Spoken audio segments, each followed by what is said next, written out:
ഇന്ന് നമുക്ക് നെല്ലിപ്പുളി ചമ്മന്തി റെസിപ്പി ഒന്ന് പോയി നോക്കാവേ. ഹലോ ഫ്രണ്ട്സ്, ഇപ്പോൾ നമുക്ക് ഒരു ചെമ്മിപ്പുളിയുടെ ഒരു ചമ്മന്തിയുടെ റെസിപ്പി നോക്കാം. ഇത് ഞാൻ കുട്ടിയായിരുന്നപ്പോൾ എൻ്റെ അമ്മ സ്ഥിരമായിട്ട് ഉണ്ടാക്കിയിരുന്നതാണ്.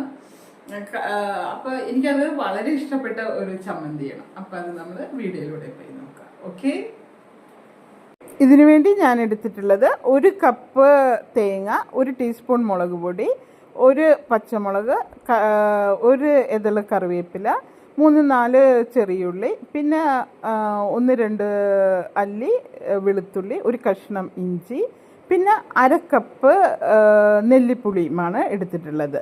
എന്നിട്ട് നമ്മൾ ആവശ്യത്തിനുള്ള ഉപ്പിട്ട് മിക്സിയുടെ ചെറിയ ജാറിൽ നന്നായിട്ട് അരച്ചെടുക്കുക.